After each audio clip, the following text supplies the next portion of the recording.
She couldn't think. She couldn't think about what I did. It's funny, isn't it? Well, I'll tell you, I'm just about to tell you what I do. Back in 1978, I made a sideboard for my mother. There it is. I made it at school. I started when I was 16. I finished it. Actually, I started in 1977, and I finished in 1978. Pass it around, please. You need a nice photograph. Yeah. And I actually came first in woodwork. There's the proof there. The name. In what year was that? Well, it's the Italian name, Michele Como. I was registered and christened in that name. Where's the original? I used mine. Where's the original certificate? At home. That's I no didn't bring the original, man. You could have put something. Pass it around, please. Copy It's a that. boomerang. That's just not right. The year I was born. Now, there was a problem earlier. I am conversant with the Building Code of Australia. The should be right attitude, that's out the window. We can't, a licensed builder can't build in that fashion. They have to follow what came out in 1995, the Building Code of Australia. That replaced an old instrument which was called Ordinance 70. It was very illegible.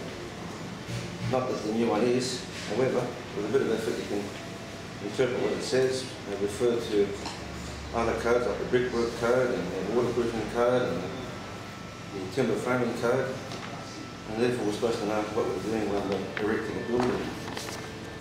We have a complete building service with a team of tradespeople to satisfy the needs of customers, whatever they may be, mostly in the domestic sector. We work mostly for homeowners, but we have done some work for like our commercial clients over the years.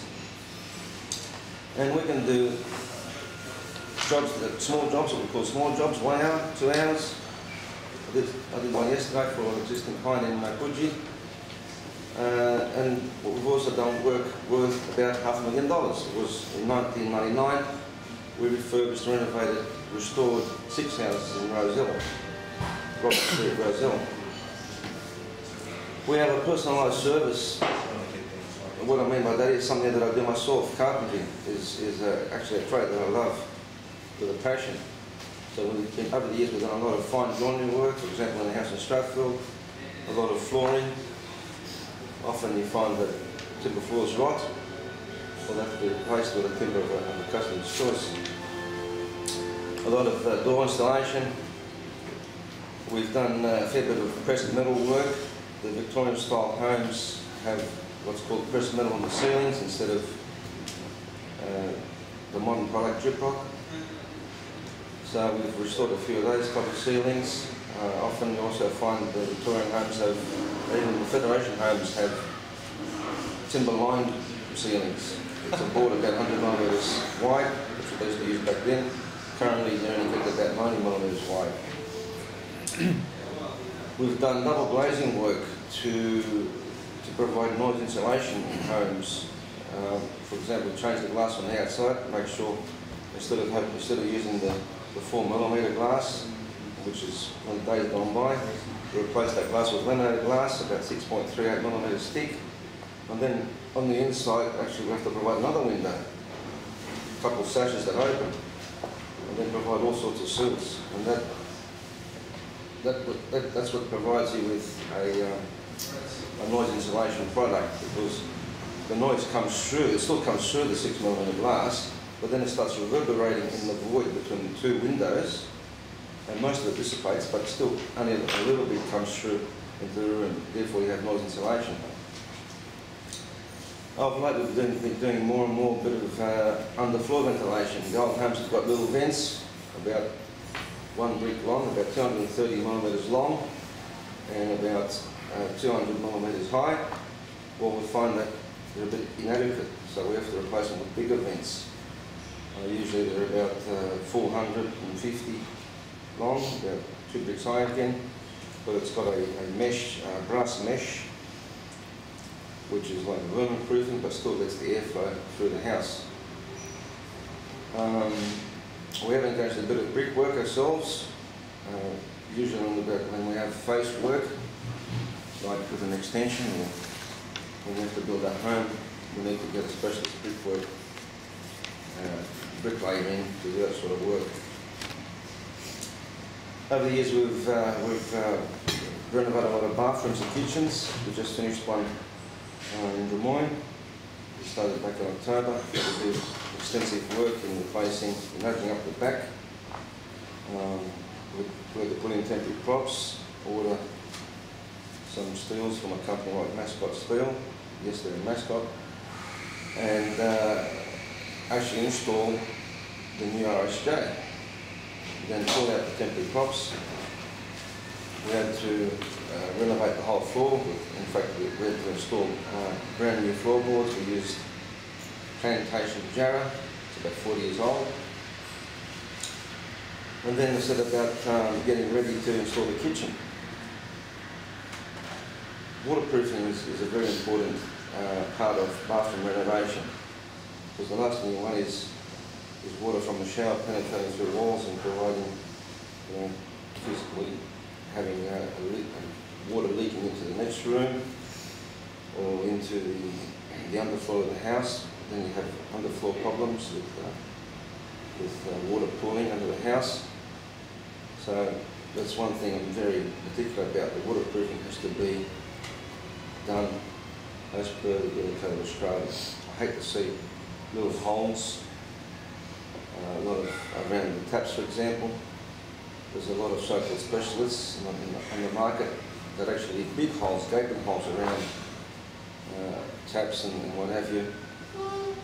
And to me that's very wrong, and in fact it's not as per the Building Code of Australia. Yeah, over the years we have done a lot of restoration work. Like I said before, we've been working on a house in Strathfield. It's a very old home. There's been a lot of work done. Kitchen renovation, extension, room renovations. Just recently we replaced a metal roof on part of the house. It's a double bay window. The house has a ballroom in it, so we had to do some restoration work to the timber, architraves and picture rolls that were in the premises, and that's something that I enjoy very much. I actually provide homeowners warranty. Believe it or not, some builders don't provide that at all. I don't see a problem, because if you build as per the Building Code of Australia, there will be no problems basically. So I'm prepared to provide that to all clients. What happens is it kicks in after $12,000. Up to $12,000 it's have been included in the work, provided the actual builder or tradesman is licensed. After $12,000, a separate fee has to be paid through an organisation like the Housing Industry Association over at North Ryde. I have eligibility for these people. All I need to do is just ring up, fill out a form, and pay.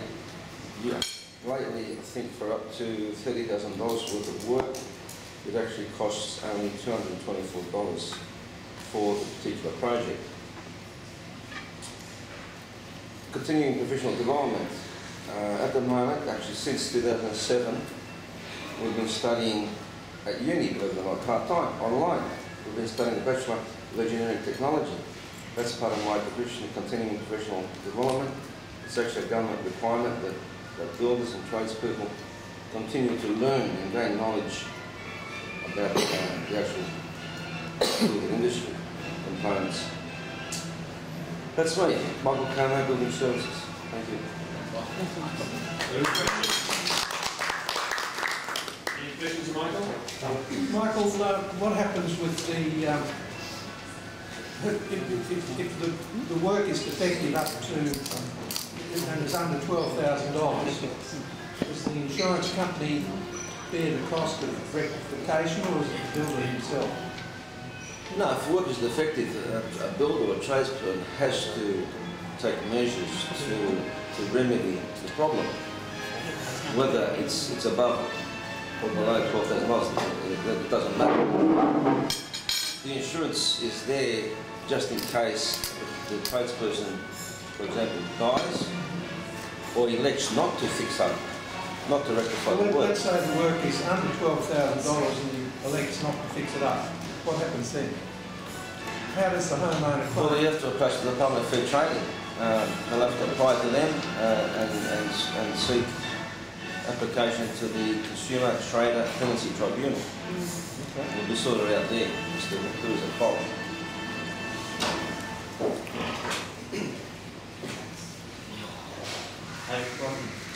Should I just introduce this?